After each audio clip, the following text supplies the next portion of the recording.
Hi everyone, and welcome to my updated Eric here Angry Chicken Witch Doctor Guide for Diablo 3 Season 29. This build just got a major buff and a bit of a revamp and is now the best Witch Doctor build in the game. You can push quite high with this. In Season 29 we are expecting clears of around greater of 145 or so with the Paragon 800 cap in place. So it goes pretty high and is also superb for farming. It fills the niche that Witch Doctor was missing, which was like a good solo farming build, and for that purpose it is superb now. So this build does it all. I'm gonna walk you through the different setups. I have a solo push variant, I have a speed farming variant. I'm gonna show you how to play this because it can be a bit tricky. However, it is super fun to play this. You transform into this chicken, you basically kamikaze into a pack and then go boom, and yeah, everything explodes. So it's really fun. It is quite strategic in the solo push as well, so it has it all, and I'm going to show you how to do it. So here's my D3 planner. We have the different setups down here. You can open those up and there's a solo push, speed farming, T16 variants. In general, it is pretty straightforward and doesn't really change that much in the setup between the different variants. However, the gameplay does change quite significantly.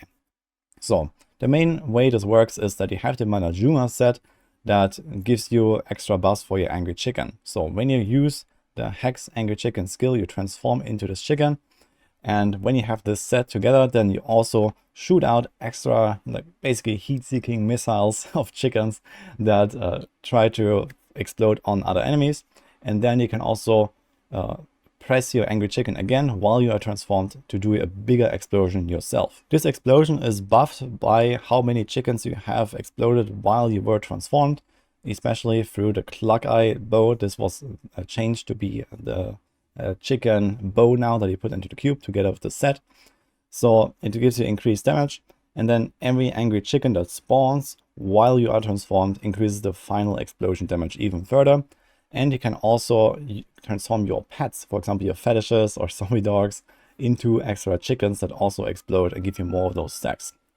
So you try to spawn those fetishes as you transform so that you have an extra bonus for your final explosion.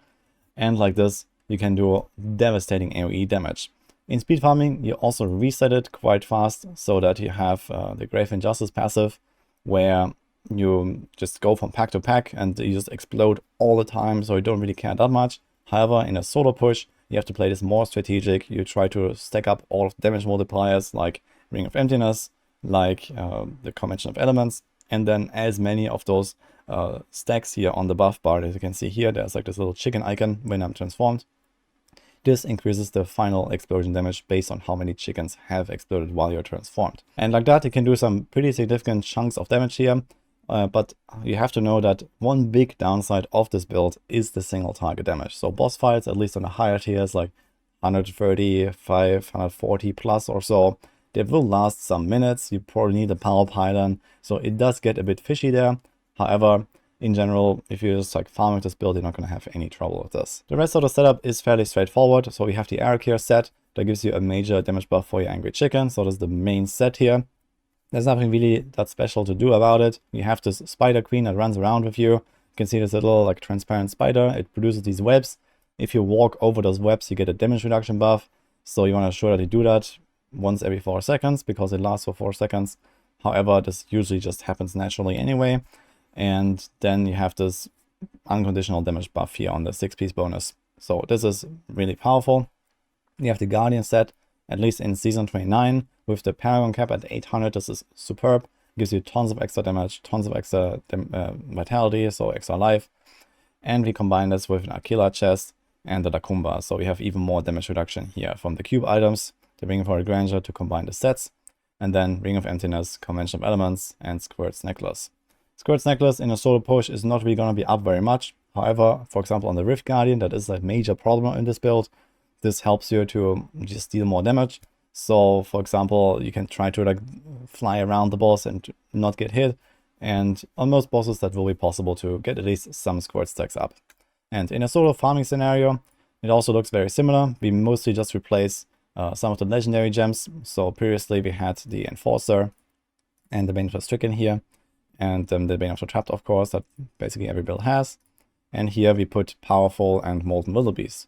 you don't really have trouble with the boss in a farming build, and you don't really need the Enforcer. And then you have the Stained Archers to give you a better protection for the Squirt's Necklace. So you should have this buff basically all the time. Now you might be asking, why do you need an Enforcer in this build?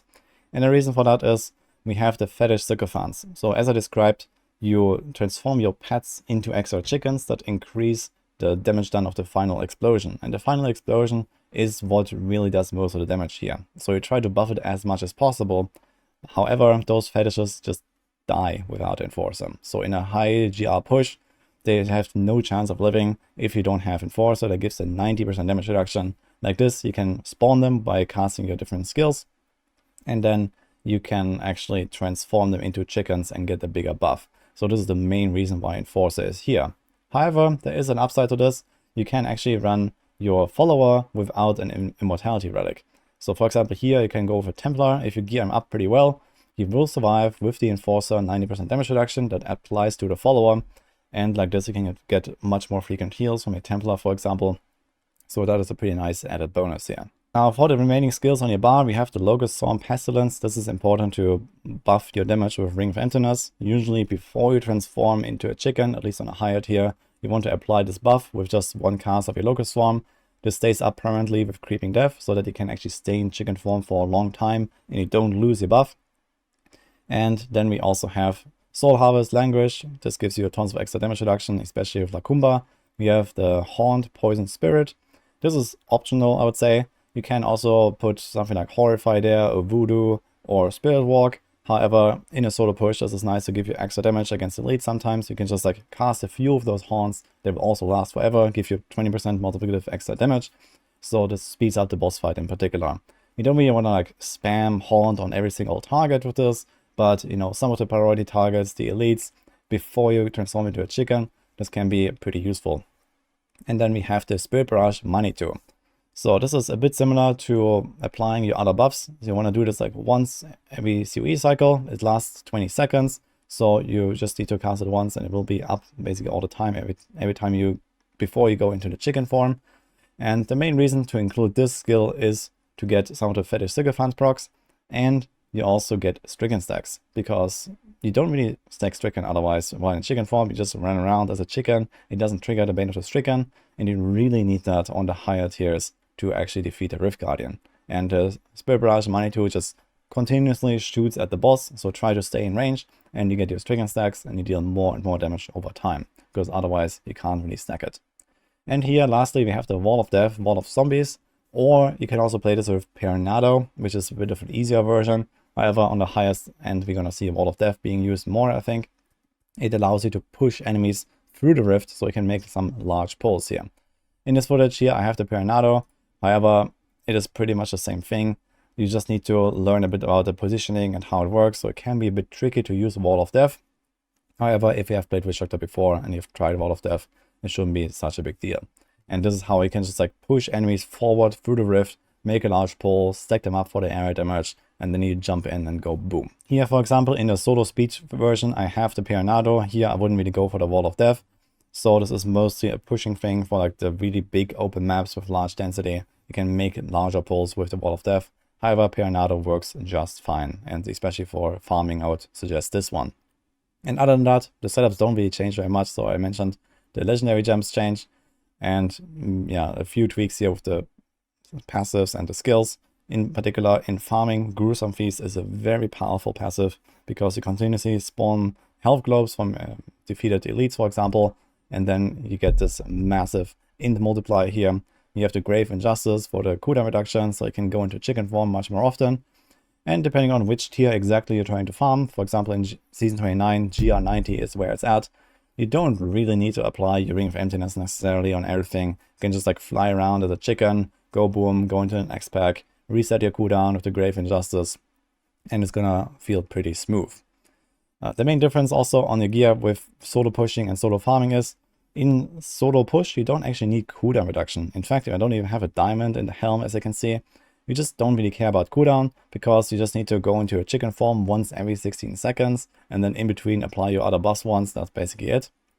However, in farming, you definitely want to go full cooldown, just to make it more smooth, because sometimes you just don't really reset with Grave Injustice when there's only a few targets or the boss and doesn't die in one shot or so. So you want to go into Angry Chicken form more often by just like stacking cooldown wherever you can. And then there's also those T16 setups here that are basically the same thing, just like even faster. We have a 1-second arm guards here. We have a gold wrap. You don't really need Guardian set in T16. This build is powerful enough. Even like the automatic small chickens will just destroy everything as you fly by. So that should not really be a problem here once you are set up. And for the Paragons in Season 29, this is a special case here. You can assign 200 points into any of the stats you want. So this goes like full movement speed, full area damage. Then you want to do like a combination of life and armor to where you have like a comfortable amount of toughness.